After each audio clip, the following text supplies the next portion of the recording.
Voilà, toujours en direct, hein, ici sur le salon Cité 21. On est à Dijon pour cette 17e édition du salon Cité 21 et on va justement rencontrer la métropole de Dijon et puis la ville de Dijon avec Charles Rozoy. Bonjour Charles. Bonjour. Alors vous êtes élu. Qu'est-ce qui vous a poussé à être élu? C'est quoi votre C'est une très bonne question. J'étais sportif de haut niveau. Voilà. J'ai arrêté ma carrière il y a très peu de temps, il y a 6 mois, et j'ai notamment remporté les Jeux paralympiques à Londres en 2012 sur 100 mètres papillon. J'étais nageur et je m'investissais depuis toujours dans des associations. Voilà, je me suis investi dans le monde des étudiants aussi, en tant qu'élu étudiant, et progressivement prendre des responsabilités, quelque chose, m'engager pour les collectivités, m'engager pour la vie, m'engager pour les gens en général. Ça a été quelque chose qui était important pour moi, ça l'a toujours été. Et quand François Rebsamen m'a demandé en 2014 si je souhaitais faire partie de sa liste, j'ai tout de suite adhéré au projet, puisque je connaissais déjà bien les projets de Dijon et de la métropole que je suivais en tant que jeune. Et donc forcément, voilà, c'était tout à fait normal pour moi, c'était une suite logique de mon engagement social d'abord, sociétal, social, auprès des associations, auprès du grand public. Et ben voilà, je trouvais que c'était une continuité. Et c'est une richesse aussi de rencontrer tous ces gens pour vous, parce que vous êtes sur le terrain évidemment. C'est une vraie richesse et surtout ça permet de se remettre beaucoup en cause. On voit beaucoup de Français ou de gens en général qui disent « oui mais je ferais pas comme ça ». Je ferais pas comme ça si j'étais élu. Et en tant que jeune, je voulais voir si c'était si facile de faire comme on avait envie de faire. Et alors? Et ben c'est pas si facile que ça. Mais il y a beaucoup plus de problématiques qu'on peut se rendre compte et c'est beaucoup plus complexe. Et donc ça m'a apporté beaucoup aujourd'hui de m'investir, d'essayer de faire au mieux pour les gens, puisque j'ai une vraie volonté de faire le mieux pour tous. Et donc voilà, d'essayer de toujours tirer l'intérêt commun. C'est vraiment intéressant de pouvoir s'investir comme ça dans une ville d'abord, puisque je suis avant tout dijonnais. Et oui. Né à Chenauve. J'ai pratiqué la natation toute ma vie à Dijon. Je suis parti un petit peu voir ce qui se passait ailleurs. J'ai eu la chance de beaucoup voyager aussi avec ma carrière internationale. Donc ça m'a permis de voir ce qui se faisait ailleurs. Et je vais vous dire quand même, on me pose souvent une question en tant que journaliste. Qu'est-ce que tu ferais si tu gagnais à l'euro-million ? Je ne sais pas pourquoi ils posent cette question, mais c'est une question qu'on me pose. Allons-y. Et je leur dis toujours, moi je resterai chez moi et puis j'investirai sur mon territoire.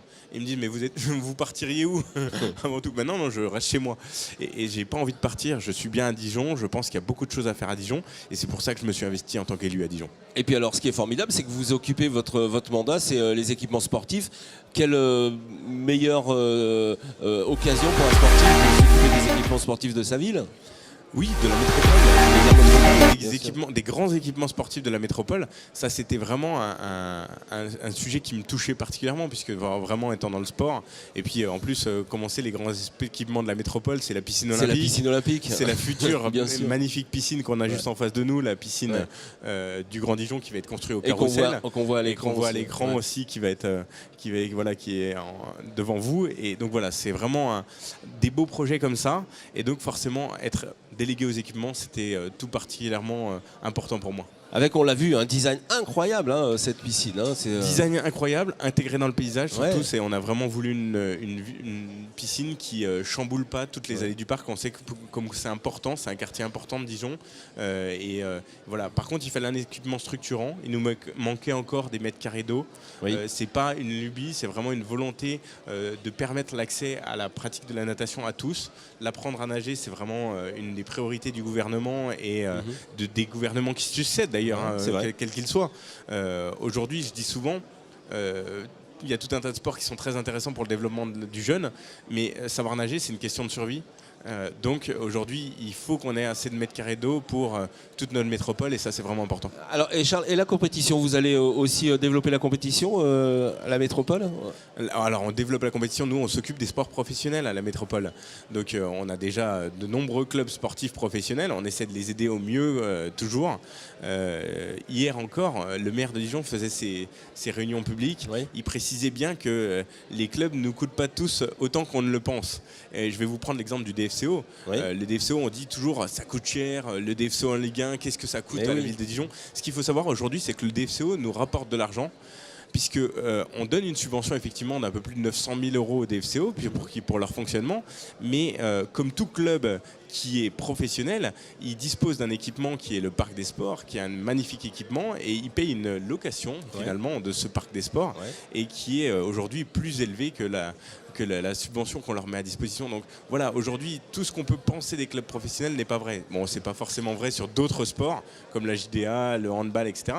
Mais c'est important pour Dijon de s'investir sur le sport professionnel, pour la métropole de s'investir sur le sport professionnel. Puis le rayonnement, je veux dire, elle représente forcément la métropole et la ville de Dijon, quoi. Oui, tout à fait. Tout à fait, c'est important de le dire. C'est au-delà de juste des subventions et de tout ce qu'à chaque fois on remet sur le tapis, l'argent qu'on peut y dépenser. Quand on voit l'image que ça donne, et je le connais bien en tant que sportif international qui ait pu aller dans différents lieux et qui ait pu voyager, on voit l'image qu'on a on voit ce qu'on fait passer. Je partais toujours avec mes petites nonnettes et puis mon pot de moutarde, mais surtout ma petite bouteille de Bourgogne, et ça c'est voilà. Charles, vous êtes là sur le stand un petit moment aujourd'hui, on peut vous rencontrer? Oui, bien sûr, je vais rester un petit peu là, mais après les réunions m'appellent, et comme toujours, on a beaucoup de travail quand on est élu, et surtout que je suis aussi chargé du commerce depuis très peu à la ville de Dijon. Voilà, alors là aussi c'est un beau chantier, le commerce, le centre-ville. C'est un très beau chantier, et surtout ça permet de sortir du carcan du sport, de dire qu'un sportif n'est pas forcément au sport, et son investissement il peut dépasser le sport, et aujourd'hui aller vers les commerçants, développer le cœur de ville. Aujourd'hui, on a un magnifique projet qui est la Cité internationale de la gastronomie, et du vin. Donc voilà, c'est vraiment un projet structurant de la métropole, mais de la ville de Dijon avant tout. Et on sait que cette zone touristique internationale qui s'étend dans le centre-ville de Dijon, il faut la manager, il faut la développer. Donc on a la chance d'avoir un très bon manager du cœur de ville, Rénal Desrois, et avec bien sûr ma collègue et surtout ma patronne, puisque c'est Danielle Juban qui reste adjointe au commerce. Je suis très heureux d'arriver sur ce nouveau champ pour pouvoir développer le commerce à Dijon et pour pouvoir animer ce cœur de ville. Et ça reste une compétition malgré tout, on a les mêmes ingrédients. Ça reste une compétition, c'est vrai, et puis c'est un vrai plaisir de rencontrer des gens, encore une fois d'être au plus proche des commerçants, parce que c'est pas juste prendre des décisions dans son bureau, c'est tous les jours sur le terrain, c'est tous les jours aller voir les commerçants, ceux qui vont bien comme ceux qui vont moins bien, les ouvertures, les fermetures, être au plus près des gens et les accompagner à tout moment. Voilà, mesdames, messieurs, je vous invite à rencontrer Charles Rozoy. Alors il est sur le stand ici à Cité 21, mais évidemment vous pouvez le rencontrer, vous écrivez sur internet, on va vous trouver et vous répondez, puis vous allez les rencontrer, vous parlez avec tout le monde, de toute façon. Moi je parle avec tout le monde, ça a toujours été mon cœur de métier, ma force. Voilà, je suis très accessible et je l'ai toujours été, même en tant que champion, et en tant qu'élu, je souhaite le rester. Voilà, champion, compétition et puis culture également, parce que je suis fan d'Yves Jamais, il est de Dijon, donc je sais qu'il va nous regarder. Voilà. Merci beaucoup, Charles. Merci.